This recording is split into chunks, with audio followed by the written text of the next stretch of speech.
ഗേറ്റുണ്ട്. എൻ്റെ തൊട്ടപ്പുറത്ത് പാവപ്പെട്ട പട്ടികജാതിക്കാരൻ കർഷക തൊഴിലാളിയാണ്. അദ്ദേഹത്തിൻ്റെ മകന് കൊടുക്കാൻ കഴിയുന്ന ഭൗതിക സാഹചര്യങ്ങൾ എൻ്റെ മകന് എനിക്ക് നൽകാൻ കഴിയുന്ന ഭൗതിക സാഹചര്യങ്ങളും വ്യത്യസ്തമാണ്. അവൻ്റെ മകന് നമ്മുടെ സമൂഹത്തിലെ ഏറ്റവും താഴെത്തട്ടിൽ കിടക്കുന്നവൻ്റെ മകൻ ആദ്യത്തെ പരിഗണന കൊടുക്കണമെന്ന് പറയുന്നതിൽ എന്ത് തെറ്റുള്ളത്? ഞാൻ ആ പക്ഷം, ഞങ്ങൾ ആ പക്ഷം, ആദ്യത്തെ പരിഗണന അവിടെ കൊടുക്കണം. എന്തിനാ നമ്മൾ ഒരുപാട് ഉദാഹരണങ്ങളിലേക്ക് പോകും. ഇവിടെ ഇരിക്കുന്ന എന്നെ സുരേഷ്, ഈ യോഗത്തിൻ്റെ അധ്യക്ഷനായ എന്നെ സുരേഷ്, യോഗത്തിൻ്റെ ഉദ്ഘാടകനായ മുണ്ടക്കൈ ദിവാകരൻ സാർ, യോഗത്തിൻ്റെ അധ്യക്ഷനായ സുരേഷ്. ഞാൻ മനസ്സിലാക്കുന്ന സുരേഷ് ഒരു സ്ഥിര വരുമാനക്കാരനാണ്, ദിവസക്കൂലിക്കാരനാണ്, ദിവസ വരുമാനക്കാരനാണ് എൻ്റെ മനസ്സിലാക്കുന്നത്. മുണ്ടക്കൈ ദിവാകരൻ സാറിൻ്റെ മക്കൾക്ക് നൽകാൻ കഴിയുന്ന ഭൗതിക സാഹചര്യത്തിൽ ഒരു കാലത്തും സുരേഷ് നൽകാൻ കഴിയും. അതുകൊണ്ട് സുമേഷിന്റെ കുട്ടികൾക്ക് ആദ്യത്തെ പരിഗണന കിട്ടട്ടെ എന്ന് പറയുന്നതിൽ എന്ത് തെറ്റാണ്? അതിലൊരു തെറ്റുമുണ്ടെന്ന് ഞാൻ കരുതുന്നില്ല, ഒരു തെറ്റുമുണ്ടെന്ന് കരുതുന്നു. പക്ഷേ ഒരു കാര്യം മാത്രം, നമ്മൾ രണ്ട് കാര്യങ്ങൾ ശ്രദ്ധിക്കണമെന്നുള്ളതാണ് പ്രായോഗിക നടത്തിപ്പുമായി ബന്ധപ്പെട്ട കാര്യം. ഒന്ന്, ഏതെങ്കിലും കാരണവശാൽ സുമേഷിന്റെ മകന് നിശ്ചിതമായ യോഗ്യതയില്ലെങ്കിൽ അത് നിശ്ചിത യോഗ്യതയുള്ള മുണ്ടക്കൈ ദിവാകരൻ സാറിന്റെ മകന് പോകണം, കുട്ടികൾക്ക് പോകണം എന്ന് വ്യവസ്ഥ ചെയ്താൽ പോരെ. രണ്ട്, ക്രീമി ലെയറിനെ നിർണ്ണയിക്കുമ്പോൾ നിലവിൽ 8 ലക്ഷം രൂപയാണ്, 12 ലക്ഷം രൂപ 8 ലക്ഷം രൂപ എന്ന നിലയിലാണ് ക്രീമി ലെയർ നിർണ്ണയിക്കുന്നത്. 15 ലക്ഷം ആക്കിയപ്പോൾ പട്ടികജാതിക്കാരുടെ ക്രീമി ലെയർ 15 ലക്ഷത്തിന് മുകളിലുള്ളവരാണെന്ന് പറഞ്ഞാൽ അതിന്റെ പ്രായോഗിക നടത്തിപ്പുമായി ബന്ധപ്പെട്ട കാര്യത്തിൽ നമ്മൾ തീരുമാനിച്ചത് നമ്മുടെ സമൂഹത്തിൽ ഏറ്റവും ദുർബല സംവരണം എന്ന് പറയുന്നത് തന്നെ എന്താണ്? മഹാനായ ബാബാസാഹേബ് ഡോക്ടർ ബി.ആർ. അംബേദ്കർ സംവരണം എന്ന് പറയുന്ന വ്യവസ്ഥ ഭരണഘടനാപരമായി ഉൾപ്പെടുത്തിയതിന്റെ പിന്നിലെ ലോജിക്ക് എന്താണ്? ഈ മതിയായ പ്രാതിനിധ്യം ഏതെങ്കിലും സമുദായത്തിന് ഈ ഭരണഘടനാപരമായ ഒരു സംവിധാനം ഇല്ലെങ്കിൽ ചില സമുദായങ്ങൾക്ക് ഭരണഘടനാപരമായ പ്രാതിനിധ്യം ഇല്ലാതെ പോകും എന്നതുകൊണ്ടല്ലേ ഭരണഘടനാപരമായ സംവരണം ഏർപ്പെടുത്തുന്നത്? മതിയായ പ്രാതിനിധ്യം ഉറപ്പാക്കാൻ. മതിയായ പ്രാതിനിധ്യം ഇല്ലാത്തൊരു സമുദായം നമ്മുടെ കൂട്ടത്തിലുണ്ടെങ്കിൽ, മതിയായ പ്രാതിനിധ്യം ഇല്ലാത്തൊരു വിഭാഗം നമ്മുടെ കൂട്ടത്തിലുണ്ടെങ്കിൽ അവരെ ചേർത്ത് പിടിക്കില്ലേ വേണ്ടി, അവർക്കൂടെ നൽകട്ടെ. പങ്കുവെക്കലാണ്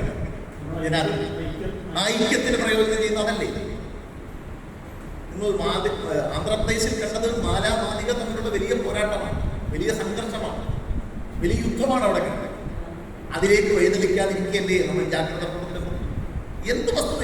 മാത്രമല്ല ഒരു കാര്യം കൂടെ നിങ്ങൾ മനസ്സിലാക്കുക. ഞാനിന്ന് രാവിലെ വന്നപ്പോൾ ഞാൻ ആ ജഡ്ജ്മെന്റിന്റെ പ്രധാനപ്പെട്ട ഒരു ഭാഗം കൂടി പറഞ്ഞു. ആ ജഡ്ജ്മെന്റിന്റെ പ്രധാനപ്പെട്ട ഭാഗം കൂടി നിങ്ങൾ അറിയണം, നമ്മൾ മനസ്സിലാക്കണം. എന്താണ് ജഡ്ജ്മെന്റ് പറയുന്നത് എന്നത് വളരെ ഗൗരവത്തോടു കൂടി നമ്മൾ തിരിച്ചറിയുകയും അതിൻ്റെ അടിസ്ഥാനത്തിൽ ചില നിലപാടുകൾ സ്വീകരിക്കുകയും വേണമെന്നുള്ളതാണ് എനിക്ക് ഈ കാര്യത്തിൽ തോന്നിയിട്ടുള്ള പ്രധാനപ്പെട്ട. ജഡ്ജ്മെന്റ് അവസാനിപ്പിക്കുന്നത് ഈ നമ്മുടെ DY ചന്ദ്രചൂഡ് എന്ന് പറയുന്ന നമ്മുടെ സുപ്രീം കോടതിയുടെ ചീഫ് ജസ്റ്റിസിന്റെ ജഡ്ജ്മെന്റ് അദ്ദേഹം അവസാനിപ്പിക്കുന്നത് വളരെ മനോഹരമായ ചില വാക്കുകളിലൂടെ, വളരെ മനോഹരമായ ചില വാക്കുകളിലൂടെയാണ് ഞാൻ പറയാനാണ്. എന്താണ് പറയുന്നത്? അദ്ദേഹം പറയുന്നത് ഈ പട്ടികവർഗ സംവരണവുമായി ബന്ധപ്പെട്ട് അദ്ദേഹം 2-3 കാര്യങ്ങൾ, ഒരു പ്രധാനപ്പെട്ട കാര്യം പറയുന്നു. ഏതെങ്കിലും ഒരു സ്റ്റേറ്റ് അത്തരമൊരു നിയമനിർമ്മാണത്തിന്, സബ് ക്ലാസിഫിക്കേഷനുമായി ബന്ധപ്പെട്ട നിയമനിർമ്മാണത്തിന് പോകുന്നതിന് മുമ്പ് സ്റ്റേറ്റ് എന്ത് ചെയ്യണം? State should collect all the relevant data, empirical data. ഇത് തന്നെയല്ലേ ജാതി സെൻസസിലൂടെ നമ്മൾ ഉന്നയിക്കുന്നത്? ഇൻഡയറക്ട്ലി ബഹുമാനപ്പെട്ട സുപ്രീം കോടതി ജാതി സെൻസസിന്റെ ആവശ്യകതയെ സംബന്ധിച്ച് ഊന്നിപ്പറയുന്ന ജഡ്ജ്മെന്റാണ്.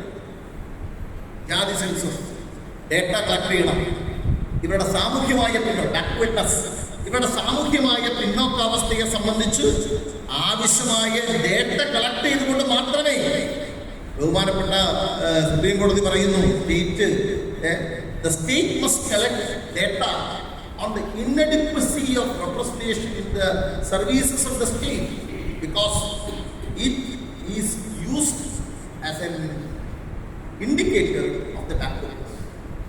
State should collect. ഭരണകൂടം എന്ത് ചെയ്യണം? ഇവരുടെ പിന്നോക്കാവസ്ഥ തെളിയിക്കുന്നതിന് ആവശ്യമായ രേഖകൾ കളക്ട് ചെയ്യണം. എന്നിട്ട് വേണം നിങ്ങൾ ഉപസംവരണത്തിലേക്ക് പോകാൻ, അല്ലെങ്കിൽ സബ് ക്ലാസിഫിക്കേഷനിലേക്ക് പോകാൻ. എന്ന് പറഞ്ഞാൽ നമ്മൾ കഴിഞ്ഞ എത്രയോ നാളുകളായി ഉന്നയിക്കുന്ന ജാതി സെൻസസ് നമ്മുടെ സാമൂഹ്യമായ, സാമ്പത്തികമായ, വിദ്യാഭ്യാസപരമായ പുരോഗതിയെ സംബന്ധിക്കുന്ന വളരെ സമഗ്രമായ ഒരു പരിശോധന നടത്തണം. എന്നിട്ട് മാത്രമേ നിങ്ങൾ ഇത്തരം നടപടികളിലേക്ക് പോകാവൂ എന്നാണ് ബഹുമാനപ്പെട്ട സുപ്രീം കോടതി ഇക്കാര്യത്തിൽ പറയുന്നത്. തീർന്നില്ല. അത് മാത്രമല്ല, വളരെ മനോഹരമായ ഒരു കാര്യം കൂടെ സുപ്രീം കോടതി പറയുന്നു. എന്താണെന്നറിയുന്നത്, നമ്മുടെ ഈ ഭരണഘടനാപരമായ സംരംഭത്തെ സംബന്ധിച്ച ചർച്ചയിൽ നമ്മളെ ഏറ്റവും അധികം ദോഷകരമായി വ്യാഖ്യാനിച്ചിരുന്ന ഒരു വകുപ്പാണ് ഇന്ത്യൻ ഭരണഘടന article 335. The claims of scheduled caste and scheduled tribe in public service. പൊതു ഉദ്യോഗങ്ങളിലുള്ള പട്ടികജാതി പട്ടികവർഗക്കാരുടെ അവകാശങ്ങളെ സംബന്ധിച്ചുള്ള ഒരു വകുപ്പാണ് 335. അതിലൊരു വാക്കുണ്ട്. എന്താണ്? Efficiency of administration. നിർവഹണത്തിന്റെ എഫിഷ്യൻസി, അതിന്റെ യോഗ്യത മാനദണ്ഡമാക്കി വേണം ഇവരുടെ ക്ലെയിം അംഗീകരിക്കാവുന്ന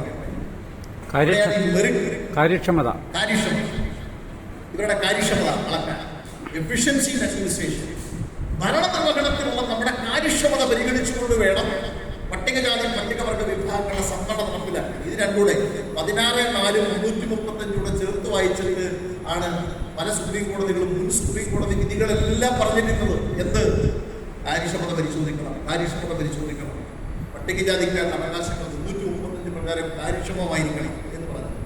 പക്ഷേ ഇത്തവണ സുപ്രീം കോടതി പറഞ്ഞിരിക്കുന്ന ഈ ജഡ്ജ്മെന്റിൽ നമ്മൾ എതിർക്കുന്നു എന്ന്, നമ്മുടെ ചില ആളുകൾ സഹോദരങ്ങൾ എതിർക്കുന്നു എന്ന് പറയുന്ന ജഡ്ജ്മെന്റിൽ പറഞ്ഞെന്നറിയാം, efficiency of administration must be viewed in a manner which promotes inclusion and equality.